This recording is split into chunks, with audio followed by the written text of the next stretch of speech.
The Thing in the Cabin is a scary story about a creature in the woods that has the power to control men's minds. Thing in the cabin. The old man was weak and sick. His body wouldn't last much longer. I made the old man get up and walk to the window. He looked out and saw them standing there in the snow. There were 4 hunters gathered outside the cabin. I saw them too, through his eyes. The hunters carried long guns, and they were shivering with the cold. One of them walked up and banged on the door. "Hello in there," he shouted. "Hello. We're lost, and we need a place to stay for the night." I pulled the old man away from the window and made him bar the door. "We have a little money we can give you," the hunter shouted. "We just need a warm place to spend the night and a little food if you can spare it. We're freezing to death out here." I made the old man throw another log on the fire. "You don't need to be scared of us," the hunter said. "We'll leave our guns outside. We don't mean you any harm." I made the old man pick up his rifle and aim it through a slit in the cabin door. Then, I giggled as I made him pull the trigger. There was a loud bang and one of the hunters dropped in the snow. He didn't know what hit him. The others were taken off guard. They dragged their friend's body away and took cover behind the trees. Gunshots exploded, ripping through the wooden door and breaking some of the windows. I released my hold on the old man's brain, and he collapsed in a heap on the floor. I flew up the chimney and soared above the cabin. The gunshots stopped and the hunters retreated. They would be back. I flew high above the treetops and followed them. When they stopped, I drifted down and landed in the branches of a tall tree. The hunters were below me. They were setting up camp and building a fire. There were 3 of them now. A fat one, a skinny one, and a bearded one. The dead one lay nearby, staining the snow red with his blood. I had no use for him. The bearded one chopped wood with his axe. He looked healthy and strong. The skinny one was struggling to light the fire, while the fat one just sat there and watched. I listened as the fat one spoke to the others. He told them that they would camp there for the night, and in the morning, they would attack the cabin and kill the old man. I sat there in the branches of the tree and waited for night to come. When it was dark, the men curled up around their blazing fire and tried to get some sleep. I waited until they were lying still, and then I dropped down noiselessly into the snow. I crept towards the fat man who was wrapped up in his fur coat, snoring peacefully. Slowly, I reached out and took hold of the fat man's mind. I made him get up and walk over to where the dead man lay in the snow. I made him kneel down beside the corpse and take out his hunting knife. Then, I made him saw through the neck of his dead friend. When he was done, I made him smear his face with blood. Then I made him pick up the severed head and carry it back to the fire.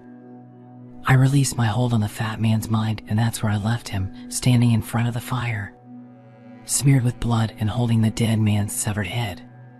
When he looked down and saw the head, he screamed and woke the others. They scrambled to their feet and stared in horror at the severed head the fat man was clutching. I watched it all from the safety of the trees.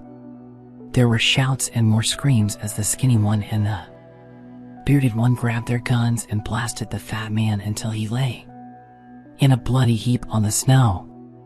Now there were only 2. They sat by the fire and waited. I watched and waited too. They were waiting for dawn to arrive. Then, they would attack the cabin and kill the old man. The bearded one threw more wood on the fire. He was too scared to sleep. The skinny one was weaker. He lay down and closed his eyes. I took my chance, creeping up to the skinny one and reaching into his mind. I made him take out his hunting knife. I made him slowly get to his feet. The bearded one stared at us, wondering what was going on. I made the skinny one leap across the flames and attack the bearded one. The skinny one was weak and the bearded one was too strong for him. I knew he would lose the fight. I released his mind and flew into the trees to watch from a safe distance. There was a fierce struggle, but in the end, the bearded one prevailed. He plunged the hunting knife into his friend's chest and left the skinny one to bleed out on the snow. Now there was only one.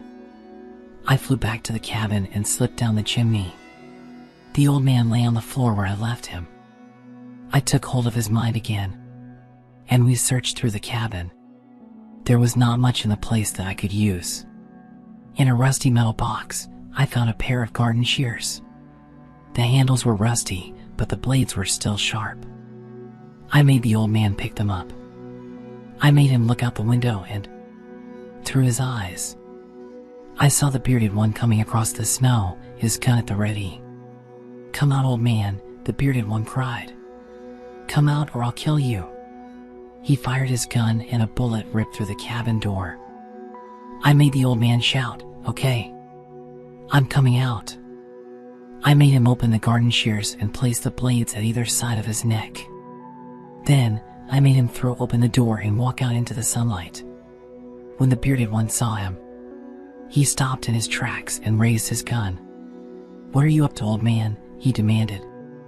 The old man didn't say a word. I wouldn't let him. The bearded man cautiously approached. "Why did you have to start shooting at us?" he asked. "We didn't mean you any harm. We just needed a place to stay." The old man resisted me, and for a moment, I lost control. A thin wail escaped his lips.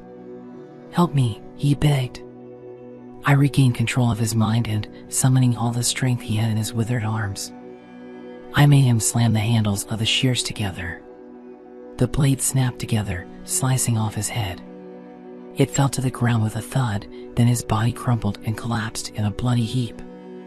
My grip on his mind was broken, and I floated upwards. The bearded one was so shocked and stunned that all he could do was stare in horror at the terrible sight. I took advantage of his momentary weakness, dropping onto his shoulders and reaching into his brain to take charge. Now, he was mine. After we dragged the bodies into the cabin, we feasted on the remains until I was satiated. I made the bearded man throw another log on the fire, and we sat down in the rocking chair. Together, we rocked back and forth, enjoying the heat from the roaring flames. The bearded man was strong and healthy. His body would last a long time.